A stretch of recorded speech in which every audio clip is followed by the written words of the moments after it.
Toyota ने अपनी 7 seater SUV Fortuner के फेसलिफ्ट को लॉन्च कर दिया है 29.98 लाख रुपीस में।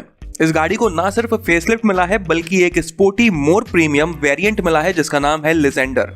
इस नए फेसलिफ्ट में क्या क्या चेंजेस किए गए हैं, क्या कुछ ज्यादा मिल जाता है पहले के कंपैरिजन में, ये जानने के लिए हम नई और पुरानी फॉर्च्यूनर को कंपेयर करते हैं। चेंजेस तो कई सारे किए गए हैं लेकिन सभी चेंजेस को मैंने 5 पॉइंट्स में समराइज किया है। पहला है डिजाइन। इसमें आपको सबसे ज्यादा चेंजेस इसकी फ्रंट प्रोफाइल में देखने को मिलेंगे। फिर मैं चाहे बात करूं इसकी रेडिएटर ग्रिल की या फिर ग्रिल के बगल से जा रही थिक क्रोम लाइनिंग की जिसे पहले से ज्यादा स्मूथ कर्व दे दिया गया है। हेडलैम्प्स की बात करूं जिसको रिडिजाइन कर दिया गया है या फिर उसमें दी गई इंटीग्रेटेड डीआरएल्स जिनके पैटर्न को चेंज कर दिया गया है। नीचे आते हैं तो आप देख सकते हैं कि फॉग लैम्प्स पहले से थोड़े नैरो कर दिए गए हैं। इसके अलावा फॉग लैम्प्स की सराउंडिंग्स को भी बदल दिया गया है और फॉग लैम्प्स के नीचे इंडिकेटर्स दिए हुए हैं जो पहले नहीं मिला करते थे। ये सीक्वेंशियल टर्न इंडिकेटर्स हैं। इसके अलावा सिल्वर स्किड प्लेट दे दी गई है। ओवरऑल फ्रंट बम्पर को पूरी तरह से बदल दिया गया है। तो आप देख सकते हैं कि फ्रंट प्रोफाइल में लगभग सब कुछ बदल दिया गया है जिसकी वजह से ये गाड़ी पहले से ज्यादा बेहतर नजर आने लगी है सामने से। इसी तरह से लेजेंडर की फ्रंट प्रोफाइल को कंपेयर करके देखते हैं तो यहाँ पर वापस से कई सारे नए चेंजेस देखने को मिलते हैं। लेजेंडर में कोई भी क्रोम वर्क नहीं किया गया है क्योंकि इसकी फ्रंट प्रोफाइल को स्पोर्टी टच देना था। रीडिजाइंड ग्रिल्स के साथ आपको नए पैटर्न के हेडलैम्प्स मिलते हैं जो कि स्प्लिट क्वाड एलईडी हेडलैम्प्स हैं जो देखने में इस गाड़ी को काफी ज्यादा प्रीमियम लुक दे रहे हैं। फॉग लैम्प्स की सराउंडिंग्स को बदल दिया गया है और स्टैंडर्ड फॉर्च्यूनर की तरह ही फॉग लैम्प्स के नीचे इंडिकेटर्स दिए हुए हैं जो कि सीक्वेंशियल टर्न इंडिकेटर्स हैं। लेजेंडर की फ्रंट प्रोफाइल में किए गए चेंजेस की वजह से ये स्टैंडर्ड फॉर्च्यूनर से ज्यादा स्पोर्टी और प्रीमियम नजर आती है। साइड प्रोफाइल के बारे में बात करते हैं तो यहाँ पर सबसे बड़ा चेंज नजर आता है इसके एलॉय व्हील्स में। साइज पहले की तरह ही है लेकिन पैटर्न पूरी तरह से बदल दिया गया है। लेजेंडर में dual tone machine cut alloy wheels दिए गए हैं जबकि स्टैंडर्ड वर्जन में मशीन फिनिश एलॉय व्हील्स दिए गए हैं। इसके अलावा साइड प्रोफाइल में और कोई चेंज नजर नहीं आता, फिर चाहे बात की जाए स्टैंडर्ड वर्जन की या फिर लेजेंडर की।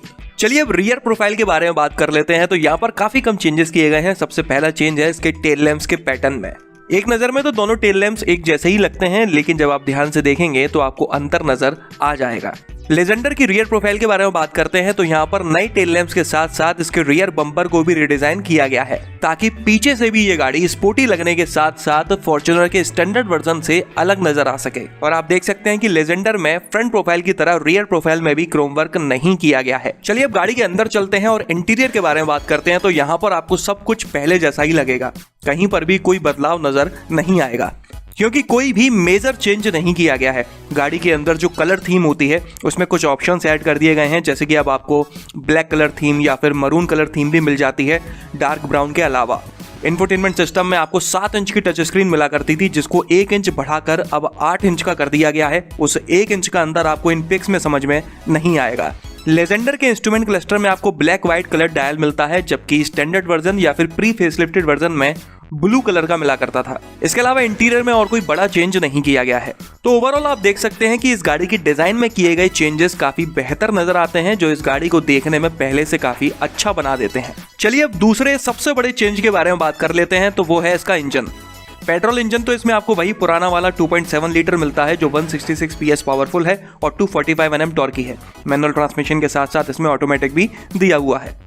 लेकिन अगर डीजल इंजन की बात की जाए तो इसको पहले से ज्यादा पावरफुल और टॉर्की बना दिया गया है। पहले की तरह ही इसमें 2.8 लीटर डीजल इंजन मिलता है जो मैनुअल ट्रांसमिशन में 204 PS की पावर जनरेट करता है 3400 RPM पर और ऑटोमेटिक में 3000 to 3400 RPM पर और 420 Nm का टॉर्क जनरेट करता है 1400 to 3400 RPM पर मैनुअल ट्रांसमिशन में और ऑटोमेटिक ट्रांसमिशन में 500 Nm का टॉर्क जनरेट करता है 1600 to 2800 RPM पर। अगर इस रीट्यून्ड इंजन को हम पुराने वाले इंजन से कंपेयर करें तो ये 27 PS ज़्यादा पावरफुल है और 50 Nm ज़्यादा टॉर्की है ऑटोमेटिक ट्रांसमिशन में। ट्रांसमिशन पहले की तरह ही 6 speed manual transmission with intelligent manual transmission मिलता है और साथ में ऑटोमेटिक भी। 2 व्हील ड्राइव और 4 व्हील ड्राइव दोनों के ही ऑप्शन मिल जाते हैं। अगर मैं लेजेंडर की बात करूं तो ये वेरिएंट सिर्फ diesel engine 2 wheel drive automatic transmission के साथ मिलता है। इसमें ना तो मैनुअल ट्रांसमिशन मिलेगा और ना ही 4 व्हील ड्राइव मिलेगा। माइलेज की बात करें तो इस नए इंजन में कितना माइलेज क्लेम किया जाएगा ये तो अभी तक ऑफिशियली नहीं बताया गया है, लेकिन थाईलैंड में जब इस फेसलिफ्ट को लॉन्च किया गया था तब टोयोटा ने क्लेम किया था कि इसके माइलेज पर कोई भी असर नहीं पड़ा है पावर और टॉर्क बढ़ाने के बाद भी। इसलिए हो सकता है कि अभी भी इस गाड़ी में पेट्रोल इंजन में 10.01 टू 10.26 kmpl जबकि डीजल इंजन में 12.9 टू 14.24 kmpl का माइलेज क्लेम किया जाए। चलिए अब तीसरे सबसे बड़े चेंज के बारे में बात कर लेते हैं, तो वो है फीचर्स। इस गाड़ी में कई सारे नए फीचर्स ऐड किए गए हैं, जैसे कि इसमें अब आपको वेंटिलेटेड फ्रंट सीट्स मिल जाती हैं, क्रूज कंट्रोल मिल जाता है। पहले वाले में आपको क्रूज कंट्रोल सब में नहीं मिलता था, 2 व्हील ड्राइव पेट्रोल इंजन में नहीं मिल पाता था, लेकिन अब उसमें भी मिल जाता है। 8 इंच की टच स्क्रीन मिल जाती है एप्पल कारप्ले और एंड्रॉयड ऑटो के साथ में, जबकि पहले 7 इंच की मिल पाती थी और एप्पल और एंड्रॉयड ऑटो भी नहीं थे।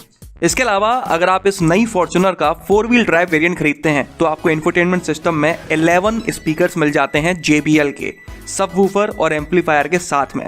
लेकिन अभी भी अगर आप इसका 2 व्हील ड्राइव वेरिएंट खरीदते हैं तो आपको 6 स्पीकर्स ही मिलते हैं पहले की तरह। इसके अलावा कनेक्टेड कार टेक्नोलॉजी इसमें ऐड कर दिया गया है, जो कि आजकल एक ट्रेंडिंग फीचर बना हुआ है।